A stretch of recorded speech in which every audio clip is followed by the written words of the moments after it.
મિત્રો, સંસ્કારી ગૃહમંત્રી આદરણીય પરમ પૂજ્ય ધુરંધર મિસ્ટર હર્ષ સંઘવી, જેમને લોકોના સંસ્કારની બહુ ચિંતા છે, કે હર્ષ સંઘવી ભાઈએ 2013માં એવું કૃત્ય કર્યું હતું કે એમની સામે મને મળેલી માહિતી પ્રમાણે સુરતના ઉમરા પોલીસ સ્ટેશનમાં એક ગુનો નોંધાય છે, જેનો એફઆઈઆર નંબર છે 251/2013, જેની કલમો છે જે તે વખતેની આઈપીસી કલમ 143, આઈપીસી કલમ 147 એટલે કે રાયોટિંગ, પણ મહત્વની કલમ છે 332 એટલે કે જાહેર સેવક સરકારી કર્મચારી ઉપર હુમલો કરવો.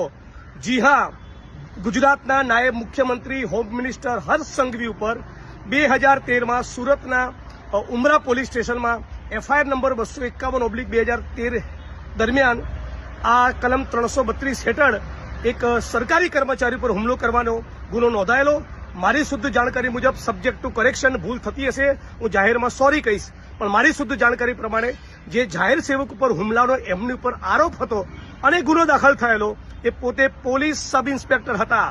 ગુજરાતમાં ભારતીય જનતા પાર્ટીના માણસો જે પોલીસના મિત્રોને મારી સામે ઉશ્કેરી રહ્યા છે, એ લોકો જાણે કે હર્ષ સંઘવી કેટલા સંસ્કારી છે, એમના સંસ્કાર કેટલા ઉજળા છે કે જાહેર સેવક પોલીસ કર્મીની ઉપર હુમલો કરવાનો આઈપીસીની કલમ 332 મુજબ એમની સામે ઉમરા પોલીસ સ્ટેશનમાં જે તે વખતે ગુનો દાખલ થયેલો.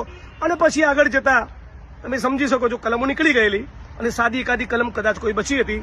અને બીજા પણ ભારતીય જનતા પાર્ટીના મિત્રોએ પટ્ટા ઉતારી દેવાની વાત એટલા માટે કરી હતી પોલીસના, કે એ એમના નજીકના પરિચિત થતા હતા અમુક આરોપીઓને બચાવવાની વાત હતી. મારા કિસ્સામાં એવું નથી. જે દારૂ જુગારના ડ્રગ્સમાંથી કમાઈ એના પટ્ટા ઉતારવાની, એમને સસ્પેન્ડ કરવાની વાત કરી હતી. એટલે આટલી એક વાત સમગ્ર ગુજરાતની મીડિયા અને સમગ્ર ગુજરાતની જનતા સમક્ષ રજૂ કરવા માંગુ છું. આશા રાખું છું કે આ વિડીયો સંસ્કારી મંત્રીને ખૂબ પસંદ આવશે.